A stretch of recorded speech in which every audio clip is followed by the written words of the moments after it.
प्रलयोत्पत्तिप्रलयोत्समये स्वात्मानमेवाद्वयं तस्मै श्रीगुरुमूर्तये नमः इदं श्रीदक्षिणामूर्तये बीजस्यान्तरिवाङ्कुरो जगदिदं प्राङ्निर्विकल्पं पुनः मायाकल्पितदेशकालकलना वैचित्र्यचित्रीकृतं मायावीव विजृम्भयत्यपि महायोगी वयस्वेच्छया तस्मै श्रीगुरुमूर्तये नमः इदं श्रीदक्षिणामूर्तये तस्मै श्रीगुरुमूर्तये नमः इदं श्रीदक्षिणामूर्तये। ॐ सहना भवतु सहनौ भुनक्तु सह वीर्यङ्करवावहै तेजस्विनावधीतमस्तु मा विद्विषावहै। ॐ शान्तिः शान्तिः शान्तिः। सदाशिवसमारम्भां शङ्कराचार्यमध्यमाम् अस्मदाचार्यपर्यन्तां वन्दे गुरुपरम्पराम्।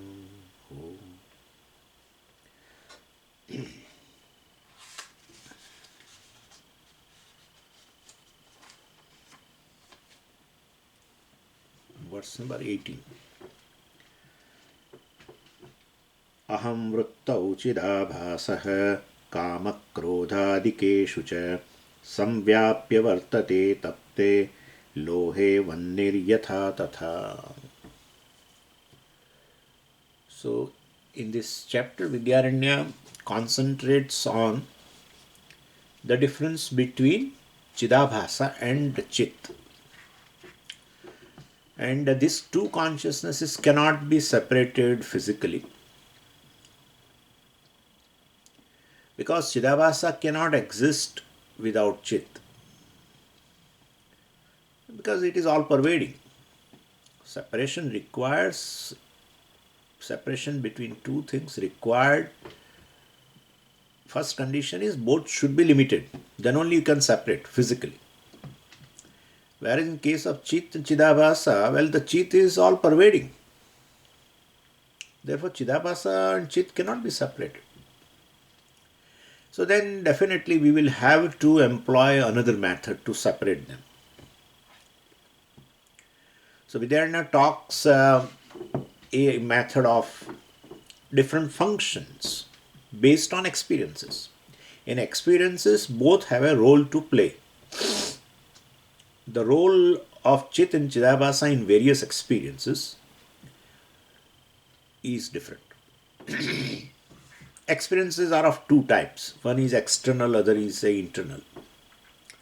And in context of external experiences, what is the role played by Chit, what is the role played by Chidabhasa, etc. We have seen between verse number 4 to 16. In verse number 3, what is the role of Chit and Chidabhasa with respect to internal experiences? Internal experience means experience of internal objects like emotions, etc. So that has been mentioned.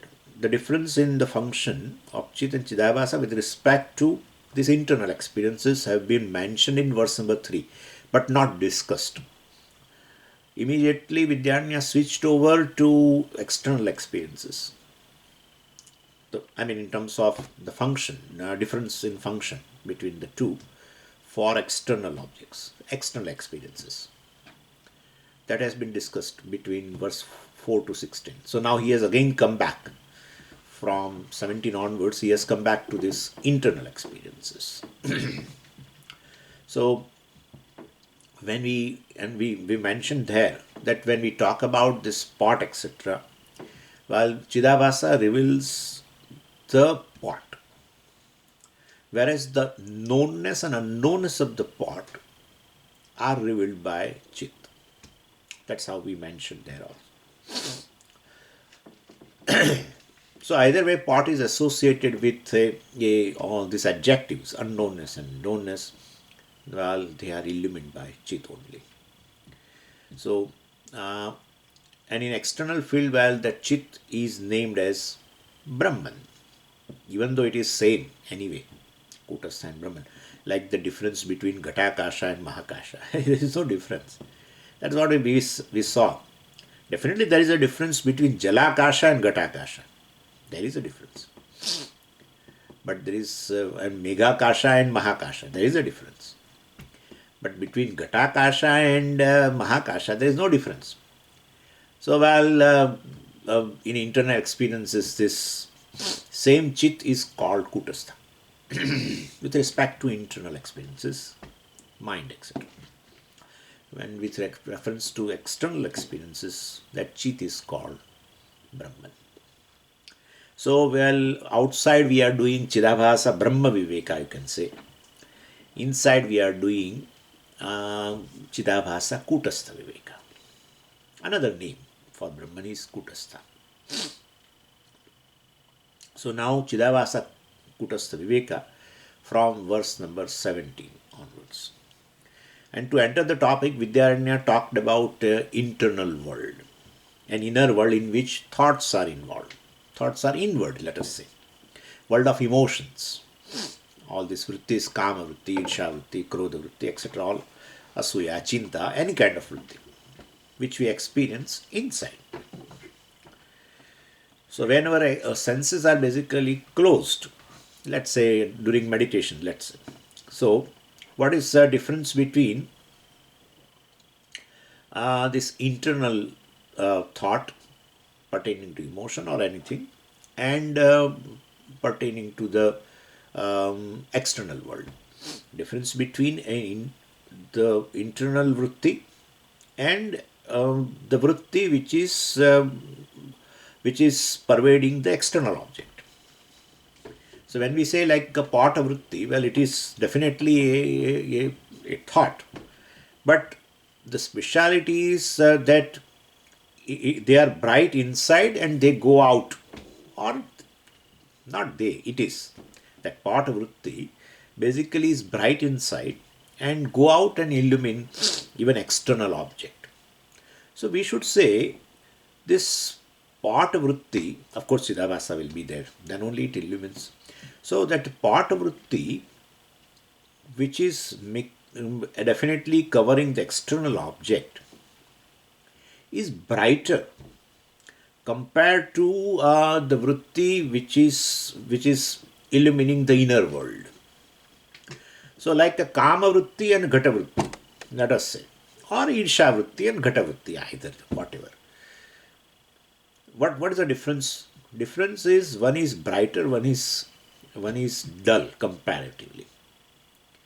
So all these kama, krodhadi, etc. are bright enough to illumine themselves, definitely, but they don't illumine the external world.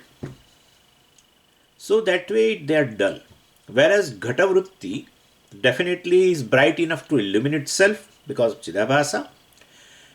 At the same time, that ghata vritti illumines the external object ghata.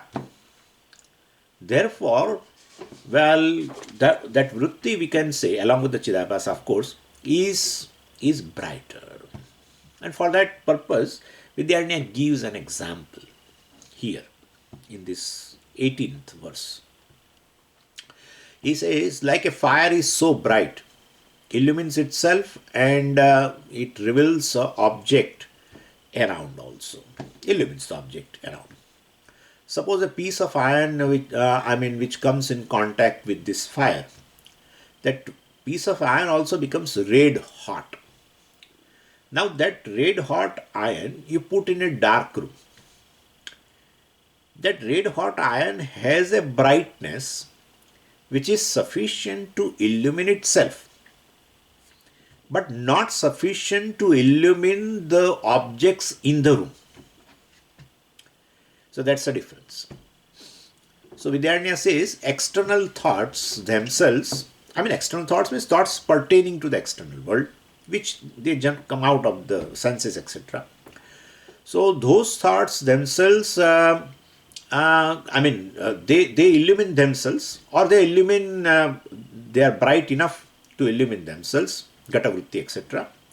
Whereas kama, krodha vritti, etc., they are like our ghata vritti, etc., are like a fire, because they illumine something else, they reveal something else, like the pot. So pot vritti illumines itself as well as the pot. Whereas kama, krodha, vritti, etc., they illumine themselves. But they don't illumine external world. Because object is, just within. So they don't go out and illumine anything. So comparatively, that is dull. They are like a red hot iron. And that vrittis pertaining to the external objects is like a fire. You have to take it that way. That is what he wants to convey here. So, that's like that. There are so many things. In some clocks also. If you keep on the table, and night, if you want to see the time, they have some small button. If you press that button, then that clock is illumined, the dial, etc., is illumined. But that light cannot illumine the objects in the room in the night. So like that. So this kind of a light is called in the clock is called like a internal thought. Like that. Anyway. Okay, so aham vrittau, I thought. Illumine, naturally. Chidabhasa. Kama krodhadikeshu, these are all internal. Kama krodhadikeshu, many other vrittis like kama, krodha, etc. And you can add adipadat, you can add chinta, sukha, dukkha, etc. Priya, moda, pramoda, everything you can add. So aham vrittau kama krodhadikeshu chidabhasa vartate. Well, Chidabhasa is right there. How it is there? Samvyapya, pervading the entire thought, pervading the entire aham vritti. Pervading the entire aham vritti means what? Pervading the mind. Dravyamsha, that is ahankara. That's it. Pervading the dravyamsha of a mind. Antakrana. Dravyamsha means the mind itself is a dravya, panchamahabhuta, sukshma. So that is illumined. So then aham vritti will be there. So aham vritti is illumined as so. Aham vritti is illumined by this chidabhasa. Samvyapya means pervading that entire thought aham vritti as well as kama krodhadikeshu. Well, even maybe kama vritti, krodha vritti, pervading the entire thought chidabhasa vartate. An example he gives is yatha tapte lohe vannihiva. Just as fire is there in red hot iron ball, well, so that is there, that is how it is bright enough to illumine itself, that iron rod or iron ball, whatever. So when you are in an internal world, illumining your internal world, of course these vrittis are there with chidabhasa. So when you are in that internal world, what is happening around in the external world, you don't know. So that shows that the vrittis which are there internally, illumining internal objects, whatever, kama, krodha, etc., those vrittis are not bright enough to illumine the objects outside, to illumine the world outside. And that's how we don't know what is happening around. So people also complain, he's in his own world. They say like that. He is in his own world, or she is in his own her world. So that is how it is. Because he is as though, or she is as though not aware of. People are talking and all these things are happening. Or something is happening in the kitchen, still she doesn't know. That kind of a thing is there. Anyway. So these are the examples for internal world. We can give many examples. Like our glowworm also is like this. Glowworm also, that light in that glowworm is bright enough to illumine the body of that worm, glowworm, but not bright enough to illumine the objects outside in the world. No, that's how, this kind of a thing. Several examples are there. Okay, verse number 19.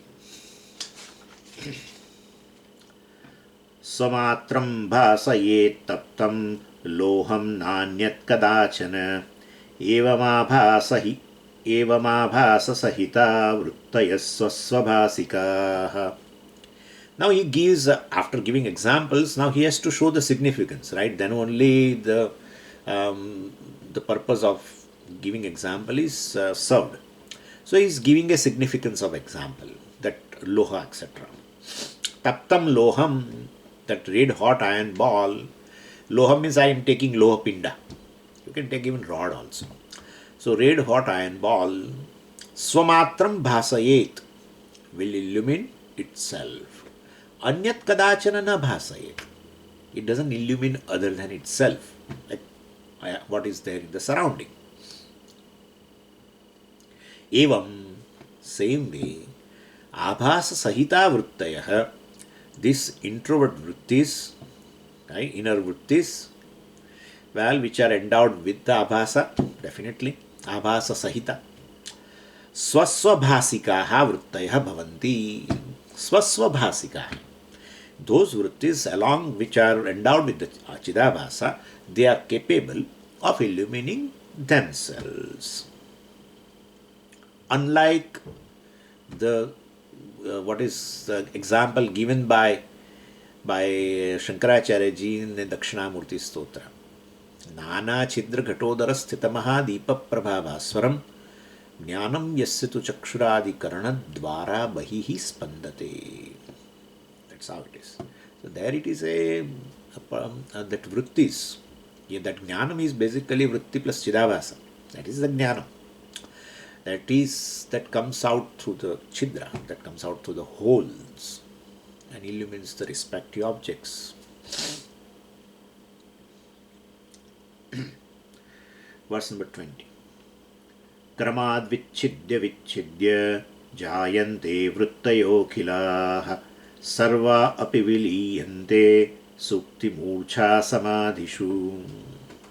So now Vidyaranya says these vrittis are subject to rise and fall.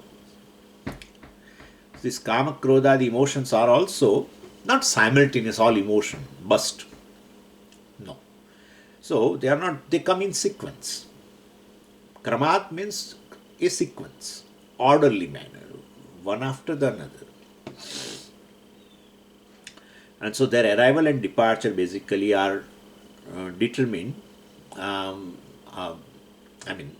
arrival of even Chidabhasa also, well, this is determined by these vrittis which are arising and falling. So Kama vritti arises, definitely Chidabhasa also arises, and then that Kama is experienced. Then Krodha vritti arises, well, then again Chidabhasa arises, and then Krodha is experienced. So the Chidabhasa basically in the thought is not continuous. Chidabhasa in the mind is continuous.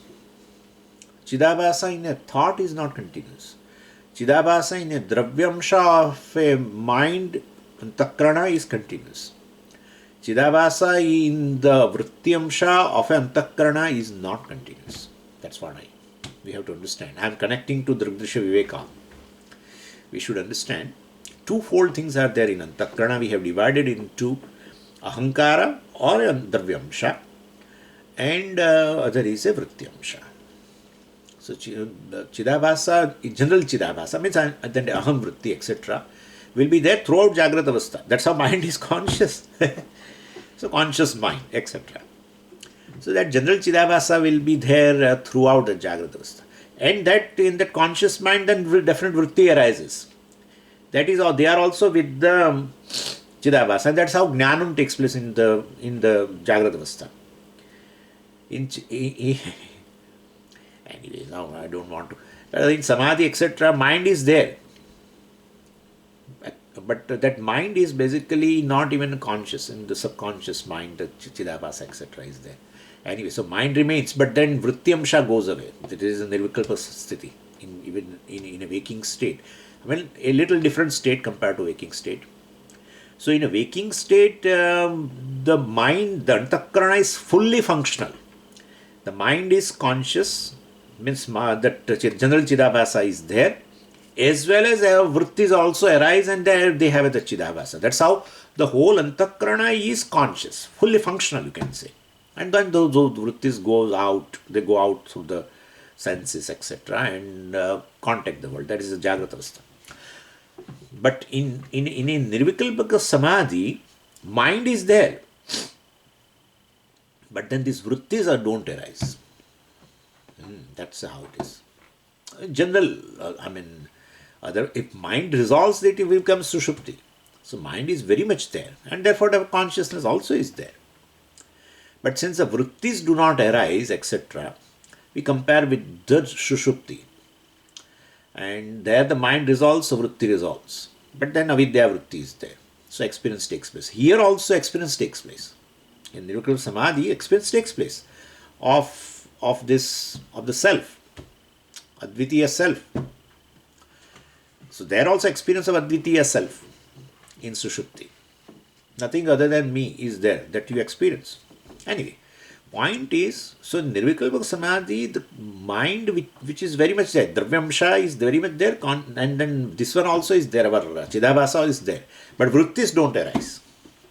If vrittis don't arise, then well, definitely you will not know at that time. You need a vritti. Anyway, so this basically in that conscious mind vritti doesn't arise. So we say, well, mind is there in its own state without those vrittis. Well, then the vritti arises in a subconscious mind. We say that. So in the conscious mind vritti arises, that's a waking state. And mind is very much present, but then the vrittis won't arise. We call sthula vritti, we can say. They won't arise. Then Jagrata Avastha is not there. It's a Samadhi Avastha. That's how it is. And mind resolves, even Dravyamsha resolves, goes to the causal state temporarily. That becomes Sushupti. So this is the difference between the three. People sometimes say, well, the mind resolves in the Nirvikalpa Samadhi. No. Only vritti amsha, vrittis won't arise. Vrittis arise immediately, it becomes conscious, it becomes a waking state. Definitely those vrittis arises pertaining to the objects, and which has, the objects are of external world. So that is a different thing. Anyway, so this is, chit basically is continuous, but the Chidabhasa in thought is not continuous. And Chidabhasa in the mind, the general Chidabhasa in the Dravyamsha, etc., also will be there throughout Jagrata. So thought Chidabhasa only is like a wave, rise and fall. And that is, it says here, Kramat, one after the other. Vichidya, Vichidya. Vichidya, Vichidya means with a gap, with a certain gap, in a broken manner, you can say. Interim breaks, one after the other. When you say, definitely there is a gap. So Vichidya, Vichidya, in broken manner. Akhilaha vrittayaha jayante. So here we are talking about now inner world, internal world. So Akhilaha vrittayaha jayante. When you see the internal world, well, all these emotions are there, varieties of the emotions arise, one after the other, and there will be definitely, in a broken manner, there will be a gap. So that's like, it looks like a play of emotions, they keep on changing, and mind keeps, if you remember someone, the anger arises. If you remember someone, some attachment arises. If you remember something, or someone, the jealousy arises. So varieties of the, it's like a play of emotion going on in internal world. So Vichidya, between two emotions there is definitely a gap. And if you are observant, very alert, then well, you can notice that. Even in this, that's how they say this, the vrittis, etc., they always equate with the waves. You see, what happens is, if you go on a beach, you will find this. Sitting on a beach, well, you hear that the wave is coming. As the wave approaches towards the shore, the intensity of the sound increases, of the wave also increases. And as it reaches to the shore, the sound subsides. There is a silence. There is a silence for just second or 2 seconds or 3 seconds. And then another sound starts coming of the other wave. And as it approaches, the sound intensity increases. Then again, when it reaches to the shore, breaks, and then there is a silence. So between two waves, there is a silence. Same way, between two vrittis also there is a silence. That's how they compare. Beautifully they compare like this. I gave you example in the Drisha Viveka that while talking about this antakarana, I said this antakarana is like the antakarana, I mean the ahankaramsha, dravyamsha of a antakarana is like a lake, and the vrittis which are arising in that, well, vrityamsha is like the waves, and both have a reflection. Both have a reflection, sunlight reflection, but the reflection of the sun in that lake is permanent, but the reflection in of the sun in the wave is temporary. Beautiful example. It's just wonderful example. Same way here. Here also it is same. Anyway, so there in on the seashore you can experience that there is a noise, silence, noise, silence, noise, silence, etc. So same way here between two emotions wave there is a gap in that gap. Vritti is absent, so vritti is sachidabhasa also is absent. Mind is passive as it were. Mind is resolved as it were. It's not deep sleep state. It's a and that is it is an experience of a silence there. That is how it is. Silence is revealed by the Sakshi. So Vidyaranya says, well, if I am not able to observe that gap, that is between the two thoughts, etc., well, you can, Vidyaranya says, then you do experience when mind resolves totally. Then there will be experience of a silence. When the mind is definitely resolved, then definitely Chidavasa is absent. Then that silence is revealed by what? Or the absence of a mind, etc., is revealed by what? Is by Sakshi. This Chidavasa is not there. So Sarvaha api viliyante. All Sarvaha vrittaya, all of them dissolve. When? But when such experience takes place? Supti murcha samadhishu. He put everything together. So Supti, in the Sushupti, murcha means this our faint, or samadhi, nirvikalpa samadhi, etc. Vidyaranya clubs them together. That shows that there is not much difference between the three. That's how it is. And what is common in all the three? There is a silence. That's it. Supti, silence. Means absence of thoughts. Murcha, absence of thoughts. Nirvikalpa samadhi, well, absence of thought means the conscious mind, the vrittis are not there. The vrityamsha of the antakarana is not functioning. We can say subconscious mind, there is a vritti, definitely, because there is an experience, samadhi. So silence is common in all the three. And as such also, that silence is common. And then suppose you experience a deep sleep state, I experience deep sleep state, and in that there is you experience silence, I experience silence, or you do nirvikalpa samadhi, I do nirvikalpa samadhi, there is a silence, you experience, I also experience. Now what is the difference between your silence, so-called your, and my silence? There's no difference. There's no difference. And therefore, basically, in a voice, noise, there is a difference. High pitch voice and all these, all kinds of Vedas are there. But between voice or noise, the gap is there, where there is a silence. In that silence, no Veda. There is no, well, high frequency silence. ये क्या बात है? High frequency silence. Low frequency silence. High frequency in a noise or voice, whatever. But so, this is something to be appreciated. Silence has no distinction at all, no dimension at all, no attributes at all. That is something. Shantam Shivam Advaitam Chaturtham Manyante Sahatma Savigneya. In fact, that silence and consciousness is one. That's how they always say Ahankara has to resolve. Ramana Maharshi used to, pound on this mind, well, as it arises, well, we'll have this Rajoguna, Tamoguna and all that. He said when mind basically becomes quiet, it is as good as Atma. Even Ahamvritti, he goes to that extent. Ahamvritti, Ahankara is there, well, no, still. try to see the depth of this ahankara. Well, he is to say that whenever the mind becomes active, it is generally rajoguna and tamoguna only. And in its own state, of course, made up of sattva, of elements.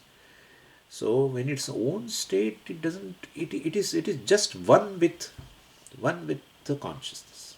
As a shanta vritti, well, we say also. But anyway, so in a silence there is no difference. So supti, murcha, samadhi. Shu, the murcha may be caused by the health problem. Supti is our natural. Samadhi, etc. by yoga abhyasa. Well, so in all the three states there is no experience of a external world or no experience of a inner world of emotions, etc. All are and in all the three states, the experience of all the three states basically are illumined by sakshi alone. So when emotions are there, well, chidabhasa is very much there in the vritti. And when between that vrittis or this kind of thing, sarvaha api viliyante, well, all the thoughts resolve in this sukti, murcha, and samadhi. Still, that is experienced by chit only. Verse 21. Sandhayo khila vrittinam abhavaschavabhasitah nirvikarena yenasau kutastha iti chochyate. So sandhaya ena avabhasitaha. Sandhaya, gaps between the thoughts. Yena, sakshina, avabhasitaha. Gaps between two successive thoughts, which has a temporary silence, is revealed by sakshi. Or akhila vrittinam sandhaya, gap, that way gaps between all the thoughts, you can say, in between, because it is vichidya. So there will be always a gap. It is basically revealed by illumined by the sakshi. And well, if vrittis are very much there, then definitely you should practice a specific meditation, and in order to experience, in order to see the function of a sakshi, what happens is when the vrittis pertaining to the world are there, you are not able to appreciate this gap between the thoughts, etc. So you have in your mind a specific vritti should be there, and that vritti pertaining to Ishvara, some japa, etc. In that you will be able to appreciate the gap, and you can understand the function of a sakshi, that it is revealed by, that gap is revealed by a sakshi. So basically, while chanting the name mentally, japa, etc., you can remove all worldly thoughts. Now you prepare a ground for yourself to appreciate that gap, which is illumined by sakshi. And then that, well, first you chant, with a less gap, etc. And then increase that gap between the two chants, mental chants. And then that silence basically is pervaded by sakshi. It's pervasion. Illumination means pervasion. Sakshi pervades everything. And therefore, that silence is totally pervaded. In and through the silence, there is only one thing, that is sakshi. So either you create a artificial silence like this, or you get a natural gap, as we discussed in Sushupti, etc. A long gap. So sandhaya, gap between the thoughts, or abhavascha, total absence of the thought in these three states. Avabhasitaha, they are illumined. Yena, by sakshi. So here it says nirvikarena chaitanyena. All the vikaras are there in the mind. That is how the vikara of the mind alone are these vrittis, and they have their own and they have their own objects also, either internal, external, anything. So all these modifications, vikaras, are there for the mind. But basically, this sakshi, even the chidabhasa also that way modifies. In terms of it arises and subsides, arises and subsides, etc. But this chit is all the time there. So nirvikarena chaitanyena sakshina this avabhasitaha, sandayaha, abhavascha. The gap between the thoughts or abhava, total absence of the thoughts in three states. Now a little question come. It's a doubt that reflecting medium basically is illumined by a original light or a reflected light. That's a question. So moon is basically a reflecting medium which reflects the sunlight. So earth is illumined by the moonlight. That's perfect. So moonlight illumines the earth. That is also all right. So there is a moonlight. Now moon is illumined by moonlight or not? Earth is illumined by moonlight, that we understand. Moon is illumined by moonlight or not? That's a question. If that is there, then reflecting medium called vritti or the mind is illumined by chidabhasa, we say. Is it true? Mind is illumined by chidabhasa? If mind is illumined by chidabhasa, you don't need a sakshi then. That's the issue. So what is to be spoken, we should understand. So if moon is illumined by the moonlight, definitely you don't require sunlight. But very formation of the moonlight is due to sunlight. In fact, borrowed sunlight by the medium called moon is moonlight. That's it. Borrowed consciousness by the mind medium from the sakshi is called chidabhasa. That's it. Therefore, definitely the mind is illumined by the sakshi. That's what we are. That's how we say sakshi. If mind is illumined by chidabhasa, then for what? Sakshi, then druk, why do you need it? You call sakshi witness consciousness because it is a witness to all the thoughts of the mind, or the mind in general, let us say. And therefore, very formation of a moonlight is due to sunlight. Reflecting medium is illumined by original light only. Similarly, mind is a reflecting medium. Mind has a reflected light, of course, chidabhasa. External world is like a earth. So basically, we should not say that reflected, this chidabhasa illumines the mind. Chidabhasa does not illumine the mind. Chidabhasa definitely illumines the external world. Chidabhasa definitely illumines the body. Chidabhasa definitely illumines the senses. Chidabhasa definitely illumines other things in the body. Chidabhasa definitely illumines the external world.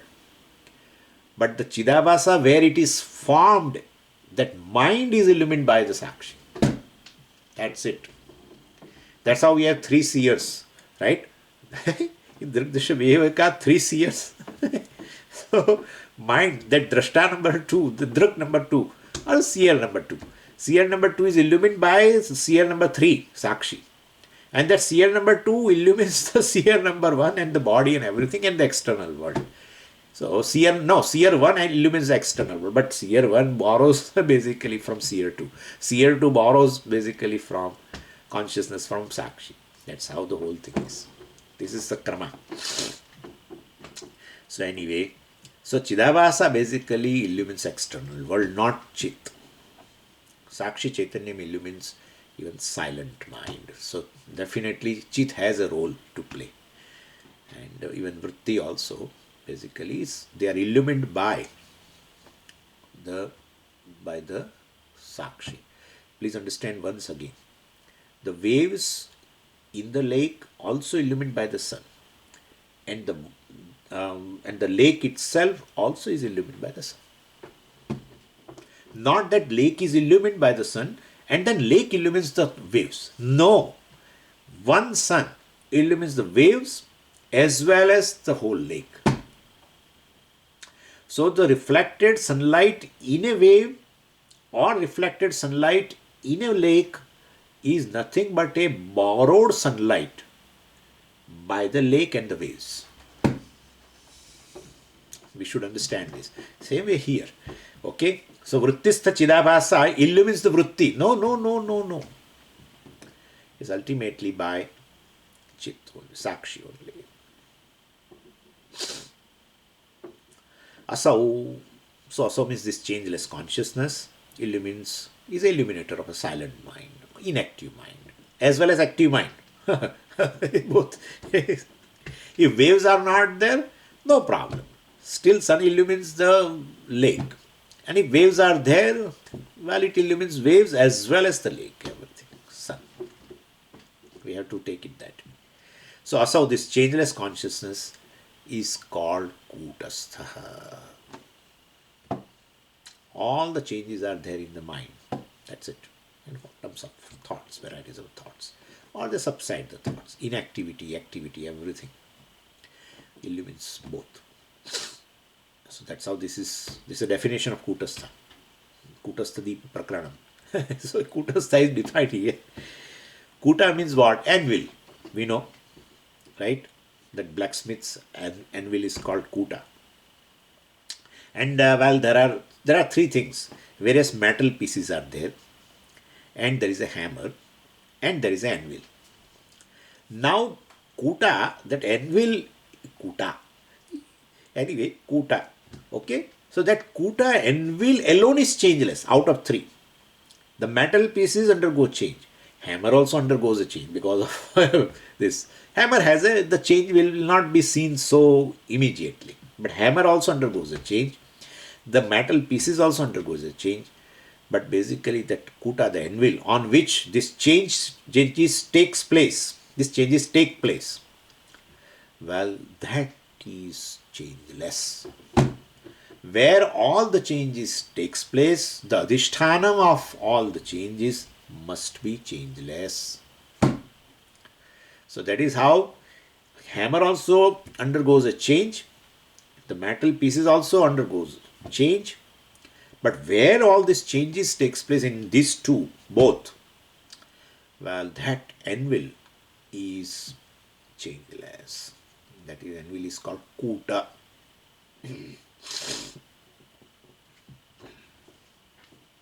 All changes are possible in adhishthanam of changeless.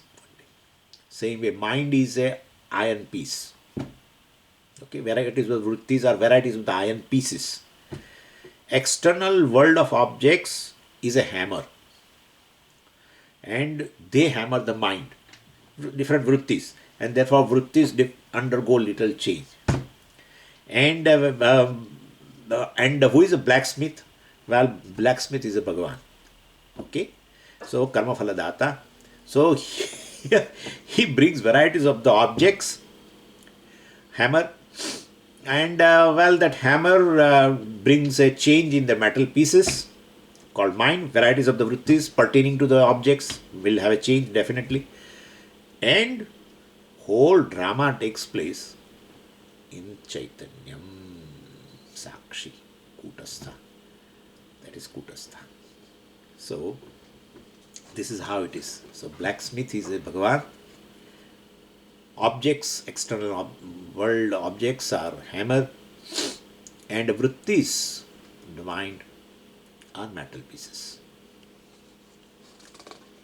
So yena by the Sakshi, well, this whole drama is revealed basically. All changes takes place there in the adhishthanam of Chaitanya. That's called Kutastha. So asau Kutastha uchyate. Last verse. 22. Gate dviguna chaitanyam yatha bahye tathantare vrittishvapi tatastatra vaishadyam sanditodhikam. We saw before few classes an example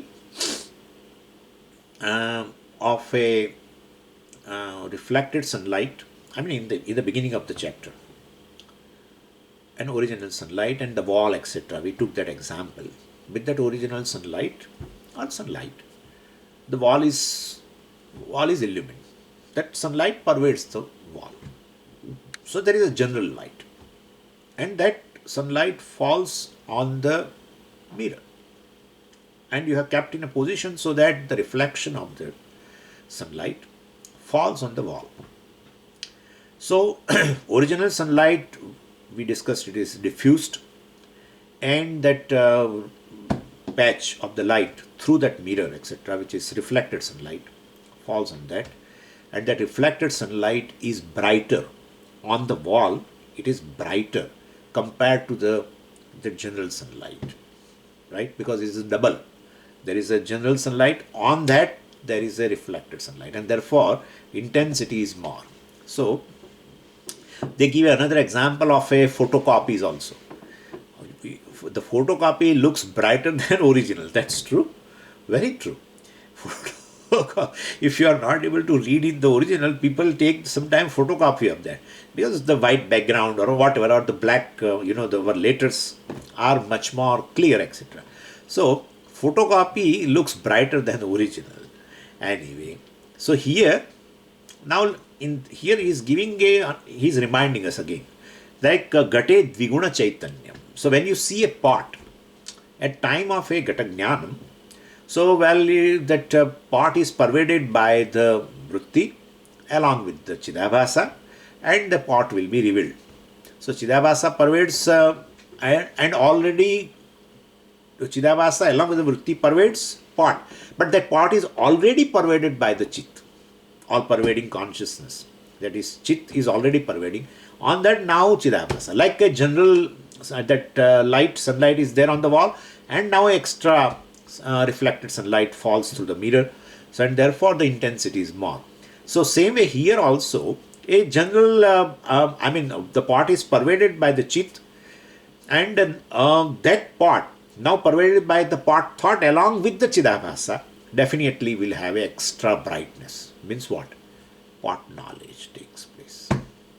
That is how when pot knowledge takes place, all other things you are not aware of. Even though it is pervaded by the chit, but you are not aware of. Your attention has drawn to the pot because of this extra light.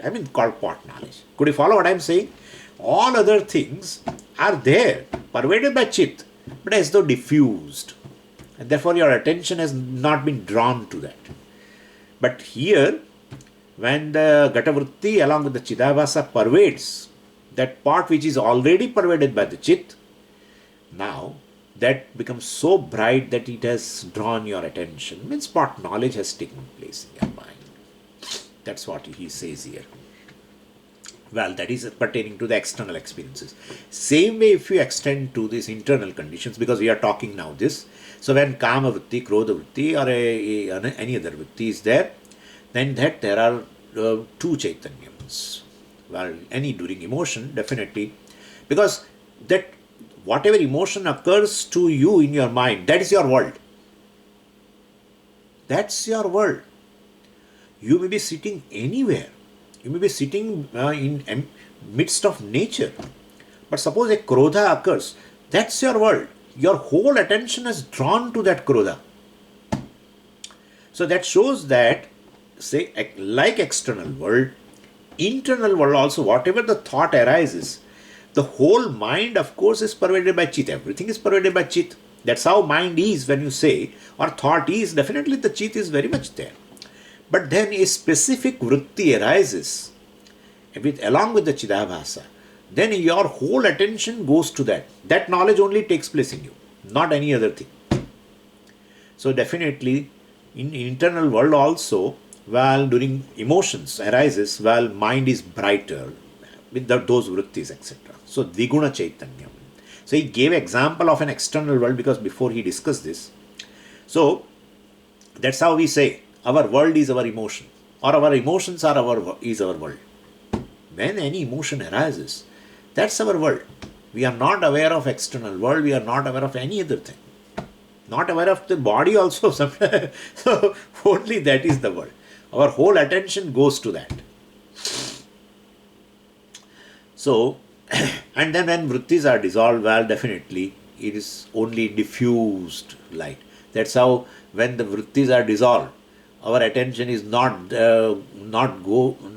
go to this dissolved mind. It doesn't go. But as the vritti arises, our mind immediately, our attention goes to that only. So this is how, because of that has an extra brightness. So Gate, he says, at the time of Gata Jnanam, Dviguna Chaitanyam. Guna means here multitude. Dviguna Chaitanya, multitude, multiple of consciousness. There is twofold consciousness. Bahya Gate in the world of pot is, Bahya Gate. So in the world of pot, well, is in external world, is this pot is very much existent for you. Your attention goes to that. Because of that, Dviguna Chaitanyam. And the same way, all other things become as though non-existence. Tatha, in the same way, Antare, in terms of this within, in an internal world, Vrittishu api, any emotion or any other vritti, Dviguna Chaitanyam asti. In vrittis also, Dviguna Chaitanyam asti. There is twofold Chaitanyam. Chit is already there, and Vrittis Tachidabhasa also is there, definitely. So, twofold Chaitanyam is there. And therefore, Tatra Vaishadyam, Tatra, in those vrittis, well, whenever the vritti is there, mind shines with extra brightness. Means that draws your attention, that becomes a knowledge, that becomes your world at that time. When you are aware, that Krodha, etc. arises and it has drawn your attention, you are not aware of any other thing in the world. That's how it is. So that is so bright, it has drawn your attention because of Diguna Chaitanya, Vrittistha Chidabhasa, as well as the very Chit pervading everything. Both are there. That's it. This is a thing. We'll keep to this. Om Purnamadah Purnamidam Purnat Purnamudachyate Purnasya Purnamadaya Purnamevavashishyate. Om Shanti Shanti Shanti. Harihi Om Shri Gurubhyo Namaha. Harihi Om.